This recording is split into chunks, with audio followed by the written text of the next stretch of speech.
Hi there, my name is Steve Beck and the Rabbi from another planet. Please like, share and subscribe and ring the little bell so you're notified when new videos drop. But no. Neil Gaiman is not a racist. He's not a misogynist. He's not an anti-Semite. He's not a... Well, actually, whoa. Hold your horses. I don't think he's any of those things. I never met him. Maybe he is. Wouldn't that be weird? Yeah. Maybe he's going to secret KKK rallies. Yeah, I don't know. But yeah, okay. Let's go back to the point of the video. I don't think. I don't think he's a racist. I don't think he's any of those things that he was recently accused of doing, which is what we're going to be talking about in this video. But I think it's his fault that people are calling him a racist. I do think that is his fault. Because, you know, yeah, I'm a big believer when somebody is in some form of delusions. Let's say you have you're in a terrible position. You have a relative with Alzheimer's. And they will often be in, not delusional, but in memories of other parts of their lives. They'll think they're a kid, they'll think that other things that, and it's very tiring to do it, but it's really tiring to maintain. But you must, I believe, and if there's a medical profession out there who wants to disagree with me, listen, I'm open to being wrong on this one. I really don't know what I'm talking about. But it seems to me that you shouldn't, while it being easier, you shouldn't reinforce delusion. You should say no. In fact, this, and I think that's why Neil Gaiman is being called racist and trying to be cancelled today. Because I think he gave air, he's given oxygen to crazy people, which you shouldn't really ever do. And he's what's the word? He's empowered their delusions. You know, he's made them believe their delusions may actually be real in some way or another. So that's the story we are going to be talking about. But before we get there, can I ask you, can you hit the subscribe button? That'd be really fantastic. Thank you very much. Go check the video notes. There's a Doctor Who audio adventure you can download from there, starring Nicholas Briggs as the Doctor. And I give stuff away each week. The stuff I'm giving away this week is True Romance. I love this movie as well. It's a great movie. All you need to win it, it's a special director's cut 2-disc edition. All you need to win it is subscribe to the channel. Subscribe and then leave the hashtag in the comments, Elvis. Go check the video notes for all the information you need to win it. We're giving it away on Sunday, and then when I'm on the TARDIS Zone, and then on Sunday we pick up a whole new thing to give away that week. And as always, fantabulous prizes to be had here on this channel. Fine, so one fantabulous prize that you really don't want to get is to be waking up and have a bunch of people on Twitter say, "You're evil racist, we must cancel you now." Fine, so let's just get into the story. We go over here. Doink. Okay. Let me see if I can make that any bigger. You know, so you can, yeah, I don't want you to miss out on any of this like complete insanity. So this starts. So I'm going to start. I think I'm going to start backwards and start. Yes, I'm going to start at the end and move backwards because it gets more interesting that way. Fine. So we have this person, Indiz Effiger, who is legitimately looking at their timeline as I just did before I made the video. Completely crazy. If I guess look at their Twitter profile, they say was it Indiz Effiger, aka Poison Island. Twitter name, whatever it is, agenda NB. I don't know what NB means, but I think it means you're crazy. That's what I think it probably means. We're dealing with a crazy person. CPTSD, CSA, OC. I don't know what any of these things mean. OCD, obsessive compulsive disorder, possibly. I don't know. BFR, that you're writing all these things down and you think people might know what they are, is an indication we're dealing with a crazy person. Michelin, okay, what, word nerd, okay, finally found something I understand. Word nerd, absurd, it's, oh, that must be the pronoun that she likes. Ugly like a lullaby, alt account equals, okay, fine. So, okay, we're dealing with a crazy person. And another indication of dealing with a crazy person, if they tweet a lot. People tweeting a lot are genuinely freaking insane. So let's see what she tweeted. I have to thank, Clint from the Sweetcast, who made a video on this, who brought it to my attention. And it really is fascinating. You know, I just thought this was a bit of a, like a non-story. Then I saw it, I'm like, whoa, we've got to talk about this in detail. So the first thing that brought this to my attention is her saying, Neil Gaiman has admitted he is not capable of speaking ethically or respectably to black people. Why is black capitalized? I don't know. Women aren't capitalized. Jews get a capital. Thank you very much. Etc. He will accidentally say horrendously racist things and expect to be forgiven without apology or self-examination because he's trash. Yeah, so please share widely. Okay, no problem. I'm sharing this widely. I just don't think it's the way you want it shared, but okay, I'm sharing it widely. So what did he say? What did Neil Gaiman say to engender? Such condemnation, such ire, such condemnation. This was in reply to a part of a thread, which we're going to look at soon. He said, "If I said that, I misspoke." So he's saying, "Whatever you said, I'm saying I might not even said it. I misspoke. I only meant to say it isn't only racism; it's also anti-Semitism, misogyny, terror of the other, and so on." Isn't that racism? I don't know. Obviously, Lovecraft was a racist. Okay, so I'm going to give you a bit of spoiler. The reason they're so very, very, very upset is because Neil Gaiman complimented an author on her work, said it's called it Lovecraftian, and apparently that's what this author was going for. They wanted to do something somewhat Lovecraftian. And so he said, well, that's quite Lovecraft. Now, Lovecraft is one of these many people where you got to separate the art from the artist. In fact, he was, I was going to say a bit of racist. He was a real racist. He was a racist from like the 1930s, which is actually interesting. I've got to reread Alan Moore's Providence, which is all about Lovecraft.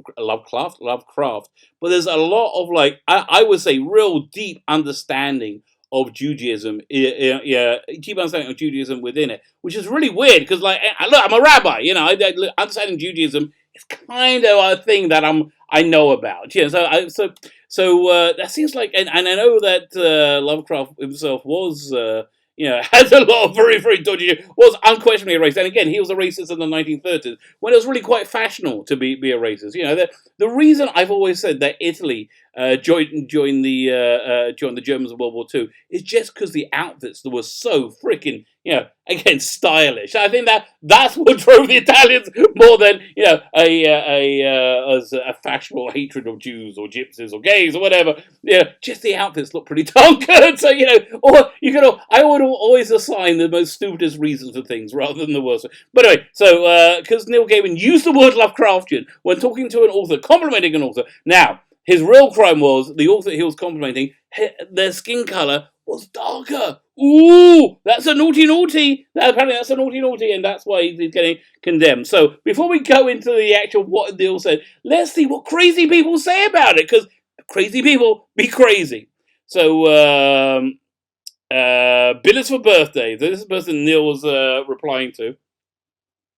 I'm going to need you all to stop acting like this man is your quirky ass uncle and realize he is a whole entire multi-millionaire racist white man married to a shitty racist wife. Oh my god! I'm sick of people fawning over this man. What?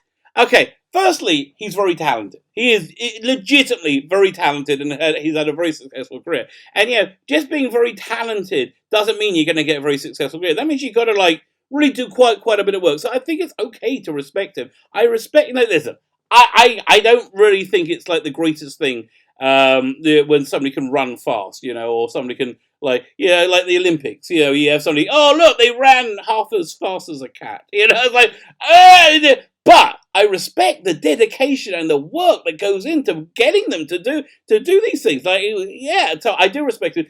And the second thing is, he's not a racist. He didn't say anything racist. You're just a crazy person, okay? Crazy. Yeah, I think there should be some kind of sanity test. And if you fail it, you either have to live on Twitter or you're not allowed on Twitter at all. Yeah, maybe they should have something. They scan your thumb. They take some blood, they'll scan it, and then on your phone. And then if you're too crazy for Twitter, or you're too crazy not to be on Twitter, your choices get made for you. Okay, so but then B is for birthday continues, and then but I haven't read these before. That's why I was kind of blown away just now. And then proceeded to say that it isn't even race. It isn't even racist. It's a disgust, loathing, and terror. Lists with a capital S for some reason. A bunch of things that make Lovecraft racist. But he said he's a racist. I think, okay. Bitch, he named his cat Yes, he did. He named his cat the N word. I can't pronounce, and I wouldn't not be able to pronounce it, even if I wasn't on YouTube. I just look. I'm a white guy who was brought up in the '80s by I think reasonably liberal parents and have quite a humanist worldview. I can't get that word out of my mouth. I'm like, "Ugh." So yeah, I have that problem too. So so then carries on, and we haven't even got to the thing yet. Carries on. When I tried to tell people, Neil said, "What's racist?" They said, "You're crazy. What's racist?" And they all clutched their damn pearls and said, "This mother ever just sat down and told a black woman her work was Lovecraftian in nature." That's kind of what happened. Again, that's kind of reality, but okay. Sadly, it turns out. So then we're back to India's effigy, who are just composing people. God, listen. This one, India's clearly it's a trans woman, and a very very very angry trans woman at that. I don't think that's a pejorative to say that. I just think that's more a descriptive rather than a pejorative. I think you need to get to a mental health care professional. You're. It's not good to walk around with all this anger. Okay, it's not good for you. So sadly, it turns out death has not taken out Neil Gaiman. Okay, so now he deserves to die, despite him being a pile of racist, misogynist trash.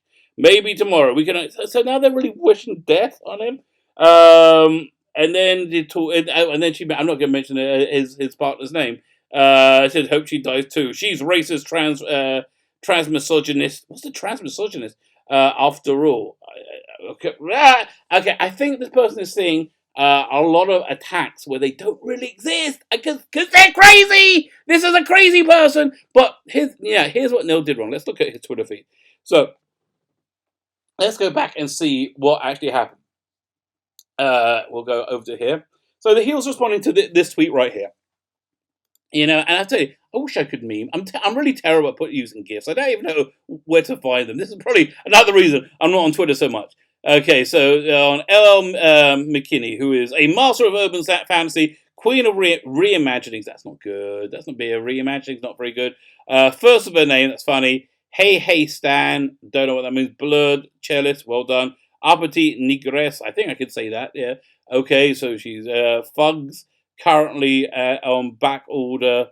Avada Kedis nuts. I don't know what that means. I don't know. I'm so unsure. But she tweeted, me. I really need authors who wrote books I enjoyed as a kid to settle down.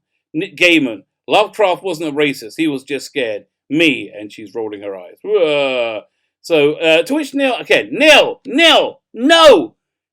This is what you do when somebody is crazy. When somebody says something, if somebody came down to them and says, see, you are a purple rhinoceros! I'll be like, okay, I'm a purple rhinoceros. It doesn't bother me. Crazy people saying crazy things about me. It's just crazy people doing crazy stuff. It's not like I'm now not, defined by their insanity. But now he firstly, I think he has a reasonably sane response, but then he gets kind of a little bit desperate. He says, I didn't say that. He was obviously racist. Okay, very good. This is quite normal. Now he's going a little bit more. And that was loathsome. Okay? You don't have to say racism is bad, Neil. That's paying into these people's insanity. In fact, I think you should have said, look, I think you're insane. I said specifically, that Lovecraft was a racist. Okay. And his racism, anti-Semitism, misogyny, his fear of others is where his fiction came from. Yes, exactly. So then we go back to, is this person who did this? No, then this guy who looks kind of friendly to him, Diego Alejandro. You said it wasn't even racism. I deeply admire your work and your presence in the community. But the but's always bad, isn't it? But you need to understand how that kind of statement comes off to many of us. Yes, many of you who are utterly insane. Neil Gaiman he sent you all you imbeciles down and say, listen, idiots. It's okay to like work or somebody who you don't like. That's okay, We just had this whole thing in Doctor Who fandom. A really incredibly talented Doctor Who writer was just a really shitty person. Yeah, the other day. And so, people were a bit conflicted about liking the stuff. I was like, listen, he's the work's still good. You can't like say. Although I have to say, I find it hard to watch Mel Gibson movies nowadays. So, well, there you go. But he kind of had to stop making them really at the same time. Fine. So he said, wasn't deeply my way president of the community. But you need to understand. You need to understand how that kind of statement comes off to us as an utter dismissal of the hate of the man who was too racist, even for his contemporary racists. Again, all this like insanity, pretending there are so many racists everywhere all the time, being racist. 100%. Lovecraft what was a racist, and racism in the 1930s was very, very popular, very, very chic, much like the chic faux anti-racism that we see here. It was mainly fashion. Fine. So then let's see what. That he wasn't nipping this in the bud, saying you're fucking crazy. I said clearly the guy's a racist. I'm sorry that you're picking up on other things I said, but I said clearly, if you can't keep two thoughts in your mind at once, maybe reading work isn't for you. Maybe writing isn't for you. Maybe thinking isn't for you. Then not be able to hold two really simple concepts in your head at once. What are those two simple concepts? Lovecraft was a racist, and Lovecraft was a good writer. Okay, that's it's not hard. It's not hard. See, I just did it. Fine. So but again, he fed the beast. You feed the beast gets stronger. I misspoke. What I was trying to say was that it wasn't only racism. The anti-Semitic misogyny and loathing of anything other. This is the thing that crazy woman, crazy trans woman, that we started with, found so unacceptable. Loathing of anything other that was more than simple racism and was profoundly effed up. Okay, I've talked already extensively about Lovecraft's racism and wasn't trying to minimize. Again, a little bit beggy right now, a bit cloring. This just goes on and on and on and on. It's just insanely crazy. Then he replies, that indeed makes sense. Okay, fine. Okay. I'm going to reread this one. That indeed makes more sense. If you didn't know what about it, why go off half-cocked straight away? Why didn't you do a little bit of research into what he was actually saying? Talking about a man who was indeed named his kid that. Okay. Thank you for honesty and candor. And as much as I hate the man, I also find his loathing of non-visible color and AC and any human. I'm not sure what AC means. And any human that wasn't basically him informative in the study of horror. Okay, agreed. Okay, boring. Now where did the crazy people come in again? Because the crazy people. Oh yeah, there we go. Fine. So the crazy woman's back. I think we'll just end on this because really, it's just so crazy. So then she comes in and says, right, that's why you refuse to pause long enough in your rant. Okay, why is that rant? To let N.K. Jemsim speak, not to stop her doing disagreeing. Okay, there's nothing wrong with somebody disagreeing with you. You crazy people. You're terrified of people disagreeing with you. There's nothing wrong with people disagreeing with you. Sometimes you could be wrong. Sometimes you could be right and somebody else is wrong. That's okay. Disagreeing with you when you knew you were defending and denying Lovecraft's racism, but for no reason at all, apparently. Guess you're blanket harmful to marginalized folks. Guess you are blanket harmful to marginalized folks. You are not marginalized. The only place that you're marginalized from is from being a crazy person. That's really the only thing. Stop with this. I would say stop worrying about how your life is bad or how people are bad, and start thinking about how you can make it good. Take some accountability of your life and stop telling everybody how's everybody pushing you down. The only person who keeps you down really is you. And the way you can stop yourself being kept down is get yourself to a mental care professional, which you so clearly desperately need. My name is Philip Becken, the Rabbi from another planet, and you know what? I'm actually going to show you how non-Jewy I am, but I'm not going to charge you for that very good medical advice I just gave you. Have yourself a fantastic day.